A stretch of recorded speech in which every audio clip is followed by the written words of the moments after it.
নৱম শ্ৰেণী সামন্তৰিক আৰু ত্ৰিভুজৰ কালি অনুশীলনী 9.3 6 নম্বৰৰ প্ৰশ্নত আজি সমাধান কৰিম। প্ৰশ্নত দিয়া আছে যে চিত্ৰত ABCD চতুৰ্ভুজৰ কৰ্ণ AC আৰু BDয়ে O বিন্দুত ছেদ কৰিছে যাতে OB ইকুৱেল OD। যদি AB ইকুৱেল CD তেন্তে দেখুওৱা যে DOCৰ কালি আৰু AOBৰ কালি সমান, DCBৰ কালি ACBৰ কালি সমান, DA সমান্তৰাল CB অৰ্থাৎ ABCD এটা সামান্তৰিক। এইখিনি বস্তু আমি প্ৰমাণ কৰিব লাগে আৰু তাৰ বাবে আমাৰ ইয়াত ইংগিত এটা দি থোৱা আছে যে D আৰু Bৰ পৰা AC লৈ দুডাল লম্ব টানা। প্ৰথমতে প্ৰশ্নটো ভালদৰে বুজি লওঁ চিত্ৰৰ সহায়ত।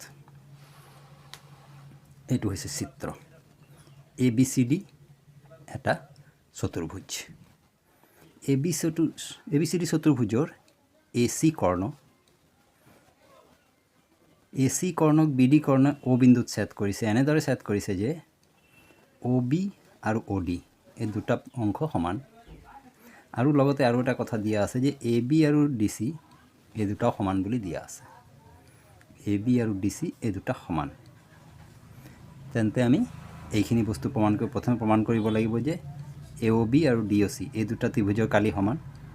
তাৰপিছত ABC আৰু DCB এই দুটা ত্ৰিভুজৰ কালি সমান প্ৰমাণ কৰিব লাগিব আৰু শেষতে প্ৰমাণ কৰিব লাগিব যে ABCD এটা সামান্তৰিক হয় বুলি। তাৰ বাবে আমাৰ ইয়াত যি ইংগিত দিয়া আছে যে D আৰু Bৰ পৰা AC লৈ দুডাল লম্ব টানা। তো সেই ইংগিতৰ মতে আমি কাম কৰিব লাগিব, কিন্তু প্ৰথমতে আমি ইয়াত দিয়া আছেখিনি লিখি ল'ব লাগিব। দিয়া আছে ABCD চতুৰ্ভুজৰ কৰ্ণ AC আৰু BDয়ে O বিন্দুত ছেদ কৰিছে যাতে OB ইকুৱেল OD আৰু AB ইকুৱেল CD। প্ৰমাণ কৰিব লাগে, প্ৰথমে 1 নম্বৰটো আমি প্ৰমাণ কৰোঁ। প্ৰমাণ কৰিব লাগে যে DOC কালি আৰু AOB কালি সমান। এতিয়া আমি কি কৰিব লাগিব, প্ৰশ্নত আমাক যেনেকৈ দিয়া আছে ইংগিত যে D আৰু Bৰ পৰা AC লৈ লম্ব টানা। এতিয়া Dৰ পৰা ACৰ ওপৰত এডাল লম্ব এনেকৈ আমি টানি দিব লাগিব। ইয়াত P বুলি লিখি দিছোঁ। আৰু Bৰ পৰা ACৰ ওপৰত লম্ব, ইয়াক Q বুলি লিখি দিছোঁ। ঠিক আছে। এই লম্ব যে আমি টানিলোঁ এই কথাটো আমি ইয়াত লিখি দিব লাগিব। অংকন বুলি লিখিব লাগিব যে B আৰু Dৰ পৰা ACৰ ওপৰত যথাক্ৰমে BQ আৰু DP লম্ব টনা হ'ল। এতিয়া প্ৰমাণ বুলি লিখি আমি আৰম্ভ কৰিব লাগিব। প্ৰথমে আমি এই দুটা ত্ৰিভুজ OPD আৰু OQB এই দুটা ত্ৰিভুজক সৰ্বসম বুলি প্ৰমাণ কৰিম, কাৰণ দুটা সৰ্বসম ত্ৰিভুজৰ কালিও সমান হয়।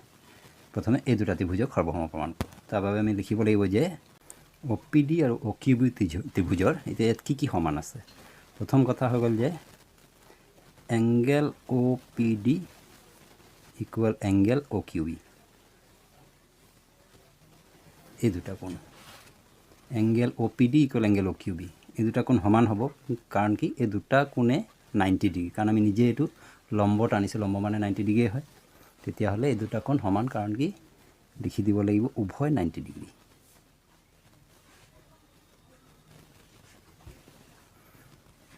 তাৰপিছত এই দুটা কোণ, এইটো আৰু এই দুটা হৈছে বিপৰীত কোণ, আৰু বিপৰীত কোণ সদায় সমান হয়। তেতিয়াহ'লে আমি লিখিব লাগিব যে angle POD equal angle QOB। ইয়াৰ কাৰণটো লিখি দিব লাগিব বিপৰীত কোণ। ইয়াৰ হৈ গ'ল বিপৰীত কোণ, সেইবাবে সমান। আৰু তৃতীয়তে OD আৰু OB এই দুটা সমান বুলি আমাৰ প্ৰশ্নতে দিয়া আছে। সেইটো এটা লিখিব পাৰিম আমি OD ইকুৱেল OB, এইটো দিয়া আছে।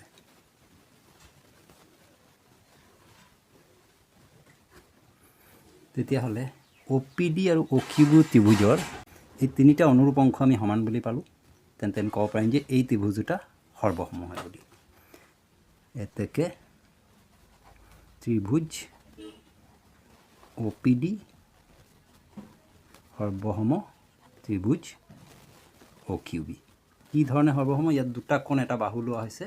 কোন কোন বাহু, কোন কোন বাহু সৰ্বসম তেতিয়াহ'লে এই দুটা ত্ৰিভুজ যদি সৰ্বসম হয় তেন্তে এতেকে কালি OPD ইকুয়াল কালি OQB ইয়াক আমি 1 নম্বৰ বুলি লিখি দিছোঁ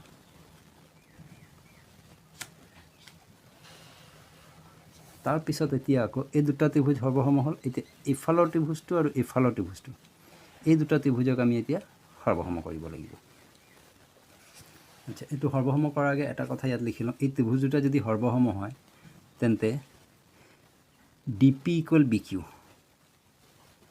DP ইকুয়াল BQ CPCT এই দুটা ত্ৰিভুজ সৰ্বসম হ'লে ইয়াৰ অনুৰূপ বাহু DP আৰু BQ এই দুটা সমান হ'ব CPCT সৰ্বসম ত্ৰিভুজৰ অনুৰূপ বাহু কৰসপন্ডিং পাৰ্ট অফ কনগ্ৰুয়েন্স ট্ৰায়াঙ্গল হিচাপে এই দুটা সমান হৈ গ'ল এতিয়া আমি কি কৰিম এই দুটা ত্ৰিভুজক সৰ্বসম কৰিম কেনেকৈ হ'ব এই দুটাটো এতিয়া সমান বুলি ক'লোৱে DC আৰু AB সমান বুলি দিয়া আছে এই দুটা কোণ 90 ডিগ্ৰী হয় তেনেকৈ এই ত্ৰিভুজ দুটা সমান হৈ যাব তো সেই বস্তুটো আমি প্ৰথমে ইয়াত প্ৰমাণ কৰিব লাগিব DCP আৰু BAQ ত্ৰিভুজৰ DP ইকুয়াল BQ প্ৰমাণিত তাৰ পিছত হৈ যাব angle DPC equal angle BQA উভয় 90 ডিগ্ৰী উভয় 90 ডিগ্ৰী দুটা বস্তু পাই গ'লো তৃতীয়তে কি আছে যে DC ইকুয়াল AB এটো দিয়া আছে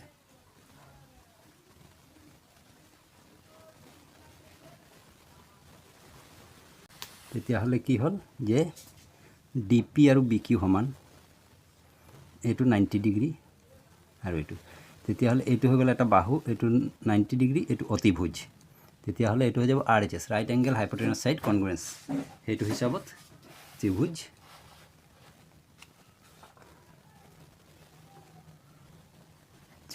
DCP সৰ্বসম ত্ৰিভুজ BAQ কি ধৰণে সৰ্বসম এইটো RHS বুলি কয় RHS মানে ৰাইট এংগেল হাইপোটেনাস সাইড অৰ্থাৎ আমি এটা ইয়াৰ 90 ডিগ্ৰী কোণটো ললো এটা বাহু ললো আৰু ইয়াৰ হাইপোটেনাস মানে অতিভুজটো ললো তো তেনেদৰে প্ৰমাণ হ'লে এইটো RHS বুলি কোৱা ৰাইট এংগেল হাইপোটেনাস সাইড এইটো হিচাপত এই ত্ৰিভুজ দুটা সৰ্বসম এই ত্ৰিভুজ দুটা যদি সৰ্বসম হয় তেন্তে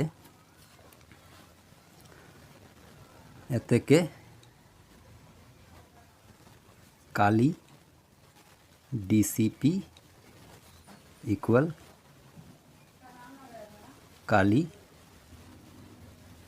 BAQ কাৰণ সৰ্বসম ত্ৰিভুজৰ কালি দুটাও সমানে হয় ইয়াক আমি কৰি দিছো 2 নম্বৰ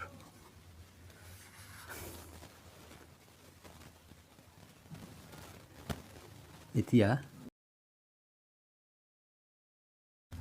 1 আৰু 2 যোগ কৰি পাম 1 আৰু 2 যোগ কৰিলে আমি কি পাম একত এই দুটা ত্ৰিভুজ সমান বুলি পাইছিলোঁ আৰু 2 নম্বৰত এই দুটা ত্ৰিভুজ সমান তেতিয়াহ'লে এইটো যোগ এইটো আৰু এইটো যোগ এইটো দুটা যোগ কৰিলে এই সম্পূৰ্ণ ত্ৰিভুজটো আমি পাই যাম তো 1 আৰু 2 যোগ কৰি আমি কি পালোঁ যে কালি OPD প্লাছ কালি DCP আৰু কালি OQB প্লাছ কালি BAQ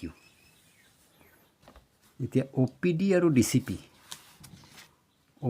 আৰু DCP যোগ কৰিলে হৈ যাব DOC আকৌ OBQ আৰু BAQ যোগ কৰিলে আমি পাই যাম AOB তেতিয়াহ'লে কি হৈ যাব কালি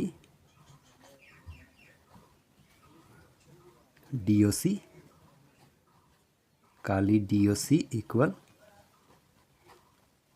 কালি AOB এইটো আমাক 2 নম্বৰত প্ৰমাণ কৰিব দিছিলে এতিয়া 3 নম্বৰত সৰি এইটো 1 নম্বৰত এইটো প্ৰমাণ কৰিছে আচ্ছা এইটো হৈ গ'ল 1 নম্বৰত আমাক প্ৰমাণ কৰিছিলে যে কালি DOC ইকুয়াল কালি AOB হেতু প্ৰমাণ হৈ গ'ল এতিয়া 2 নম্বৰ আচ্ছা ইয়াক আমি এতিয়া 3 নম্বৰ হিচাপে লিখি থৈ দিওঁ এতিয়া দ্বিতীয়তে আমাক প্ৰমাণ কৰিব দিছে যে কালি DCB ইকুয়াল কালি ACB DCB আৰু ACBৰ কালি সমান বুলি প্ৰমাণ কৰিব দিছে। তেতিয়াহ'লে এতিয়া যেনেকৈ আমি ইয়াত প্ৰমাণ কৰিছোঁ যে কালি DOC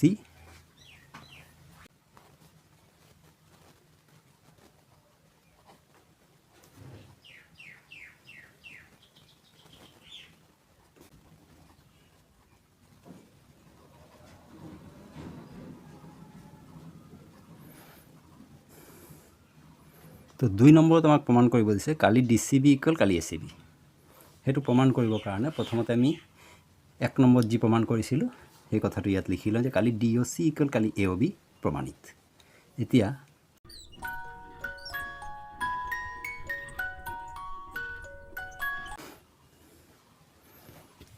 উভয় পক্ষত কালি BOC যোগ কৰি পাওঁ। উভয় পক্ষত কালি BOC যোগ কৰিলে কি হ'ব কৰি চাওঁ। উভয় পক্ষ মানে ইফালে ইয়াৰ লগতো BOC ইয়াৰ লগতো BOC যোগ কৰিব লাগিব। তো প্ৰথমতে ইয়াত আছে কালি DOC, কালি DOC ইয়াৰ লগত যোগ কৰি দিওঁ কালি BOC। আকৌ ইফালে আছে কালি AOB,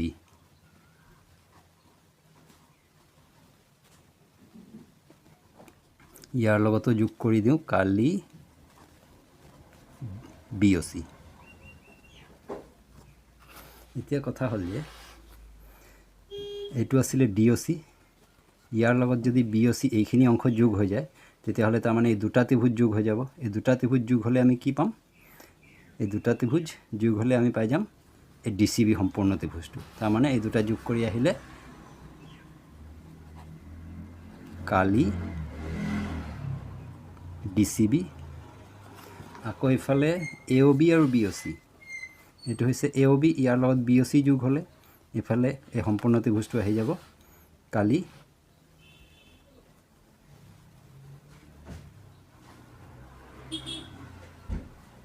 ACB। এইটো আমাক 2 নম্বৰত প্ৰমাণ কৰিব দিছিলে। এতিয়া 3 নম্বৰত প্ৰমাণ কৰিব দিছে DA সমান্তৰাল BC, অৰ্থাৎ ABCD এটা সামান্তৰিক, অৰ্থাৎ DA আৰু BCক আমি সমান্তৰাল বুলি প্ৰমাণ কৰিব লাগে। তাৰ বাবে এই 2 নম্বৰত যি প্ৰমাণ কৰিছোঁ আমি DCB আৰু ACB কালি সমান বুলি, সেই কথাটো আগে লিখি লওঁ যে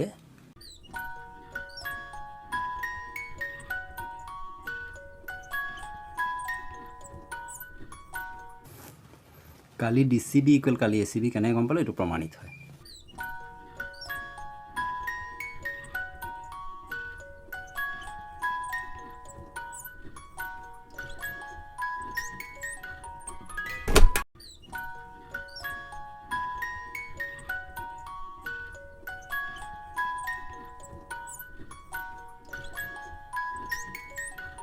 আচ্ছা, এতিয়া কথা হ'ল যে DCB আৰু ACB একে ভূমিৰ ওপৰত অৱস্থিত আছে।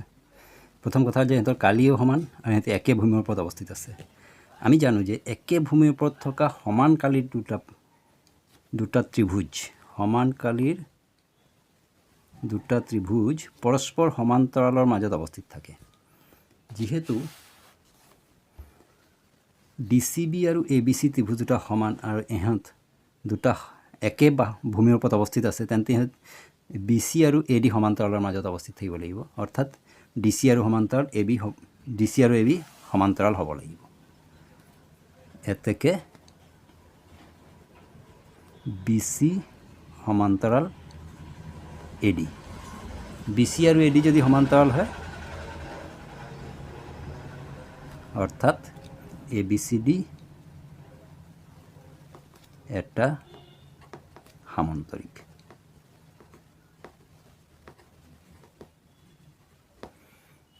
এইটো হৈছে সমাধান।